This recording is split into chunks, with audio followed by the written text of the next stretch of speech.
Hello guys, welcome to our YouTube channel Simona education. So guys आज हम start करते हैं chapter number 13 of class 7 the Tempest of English literature, new James Ratna Sagar English literature.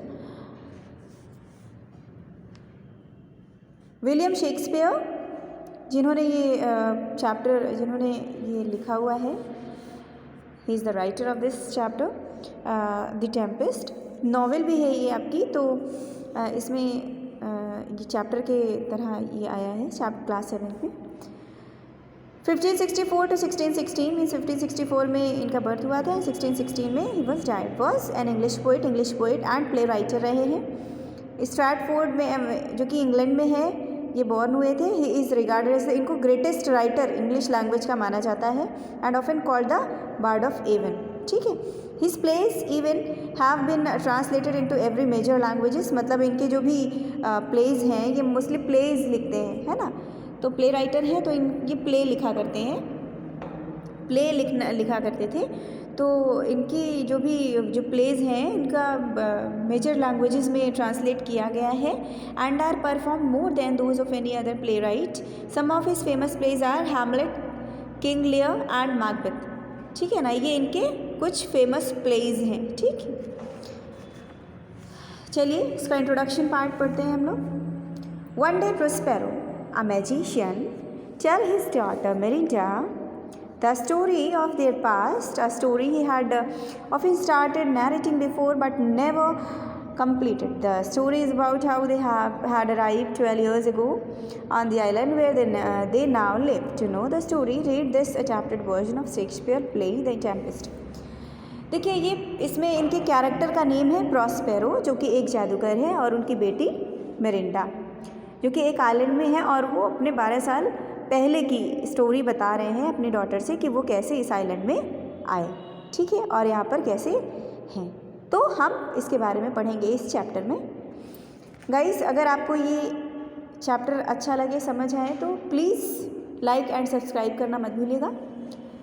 So let's start this chapter.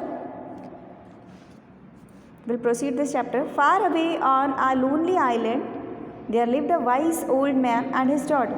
The man was Prospero, a magician. The daughter was Mirinda, a lovely young lady of 16. क्या था कि एक island के बारे में बता रहे हैं, बहुत दूर था, अकेला एक आइलैंड था जहाँ पर ये वाइस ओल्ड मैन रहता था अपनी डॉटर के साथ। नेम था प्रोस्पेरो, जो कि बहुत बड़ा जादूगर था। The daughter was Mirinda, a lovely young lady.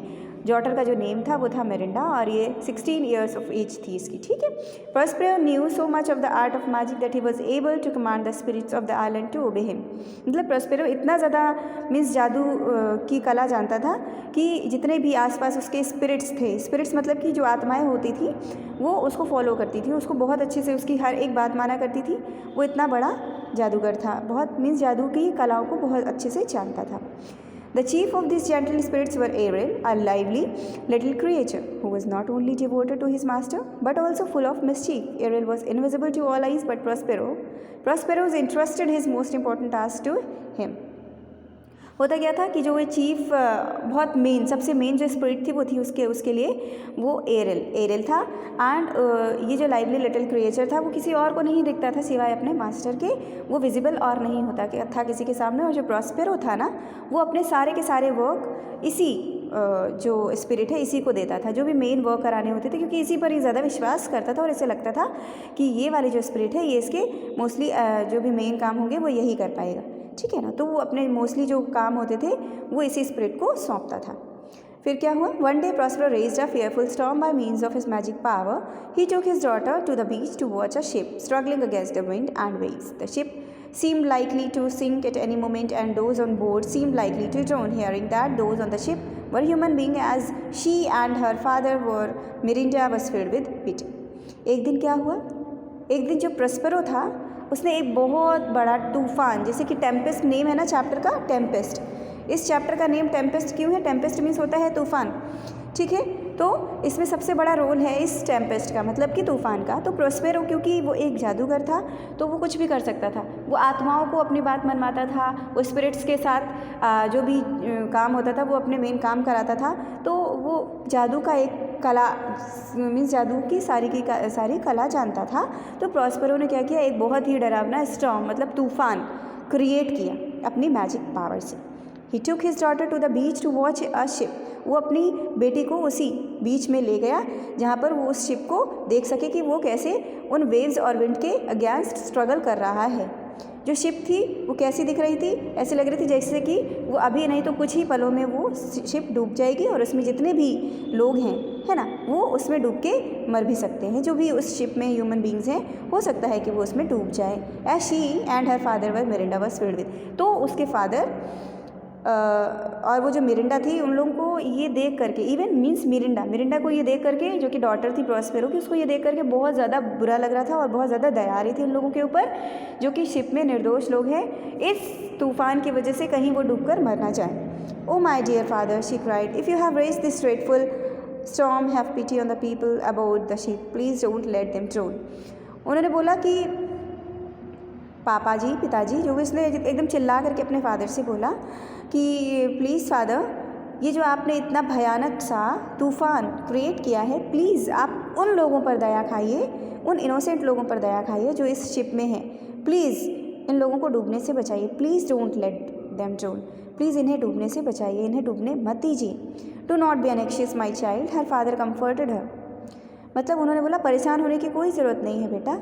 उनके फादर ने उसको कंफर्ट करने की कोशिश की, उसको सांत्वना देने की कोशिश की। No one is going to be harm, किसी को कोई परेशानी नहीं होगी। He paused and then went on, उसने उसको रोका और आगे को बढ़ गया। Miranda, the time has come for me to tell you everything. अब उन्होंने बोला प्रोस्पेरो ने मिरिंडा से कि अब एक ऐसा टाइम आ गया है कि मैं तुम्हें सब कुछ बता दूँ।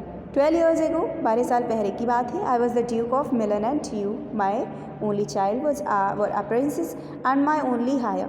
उसने बोला कि मैं मिलन का ड्यूक था, मतलब कि शासक था, और तुम मेरी एक अकेली उत्तराधिकारी थी, एक अकेली प्रिंसेस थी।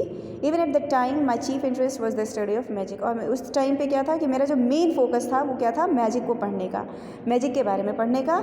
इसलिए मैं ज़्यादा से ज़्यादा टाइम उन्हीं को सीखने में और उससे रिलेटेड बुक्स को पढ़ने में लगा देता था। I left the management of my dukedom to my younger brother Antonio. इसलिए मुझे लगता था कि मैं इसमें ज़्यादा से ज़्यादा टाइम स्पेंड करता हूँ, इसके चलते मैं अपने राज्य पर, अपने मीन्स उसमें ड्यूक पर ज़्यादा ध्यान नहीं दे पा रहा हूँ, ड्यूकडम पे। इसलिए क्या करना था कि मैंने अपना जो भी शासन सत्ता है वो मैंने सब कुछ अपने ब्रदर एंटोनियो को दे दिया, उस पर विश्वास मान करके। I trusted him but he turned out to be false and treacherous as you will see. He plotted to rob me of my dukedom and he was able to do so with the aid of his ally the king of Naples. हुआ क्या कि उसने मेरे विश्वास को तोड़ा, मैंने उस पर विश्वास किया और उसने क्या किया, मेरे विश्वास पर को तोड़ दिया और उसने मेरे साथ धोखेबाजी की और उसने कई सारा षड्यंत्र रचकर, उसने खुद भी षड्यंत्र रचा और अपने साथ किंग ऑफ नेपल को भी मिला लिया इस षड्यंत्र को रचने के लिए, ठीक है। और उसने मुझे मेरे राज्य से, मेरा जो राज्य था उसने हड़प लिया, ठीक है। अब मेरी शासन सत्ता जो थी उसने अपने हाथ में ले ली। My cunning brother put us in a rotten boat without oars and sails and pushed us out to sea. मेरे ब्रदर ने क्या किया, मुझे एक टूटा फूटे बोट में बिना किसी मीन्स सपोर्टर के, जो होता है ना चाकू, उसको भी उसमें नहीं रखा था कि मैं उसकी हेल्प से अपना, जब भी मैं अगर मान लीजिए मैं अलाइव हूँ तो शायद में भी हो सकता है कि मैं उसकी हेल्प से कहीं जा सकूँ, तो उसमें ऐसा कोई सपोर्टर भी नहीं था। And pushed us out to sea, और मुझे समुद्र के पास उसने फेंक दिया। उसे लगा कि अब मैं ज़िंदा नहीं हूँ, लेकिन fortunately a kind old man named Gonzalo saved us. लेकिन एक किस्मत की बात है कि मेरा जो एक फ्रेंड था गुंजेलो, बहुत अच्छा काइंड हार्टेड पर्सन था, उसने मेरी बहुत मदद की।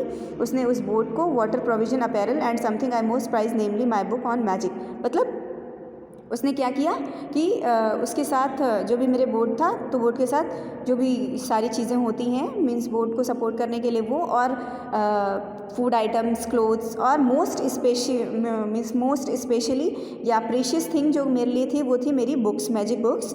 तो वो उसने उस बोट में रख दी। तो thanks to Gonzalo we were able to reach this island of ours. कि अब हम क्या है कि मैं उसको थैंक्स करता हूँ कि उसकी वजह से आज मैं ज़िंदा भी हूँ और मैं इस आइलैंड में आ पहुँचा हूँ। Now Prospero continued, I shall tell you why I have raise this fearful storm. अब वो प्रेस्पेरो कंटिन्यू करता है और कहता है कि मैं अब तुम्हें बताता हूँ कि मैंने ये फेयरफुल स्टॉर्म को क्यों रेज किया, वाई।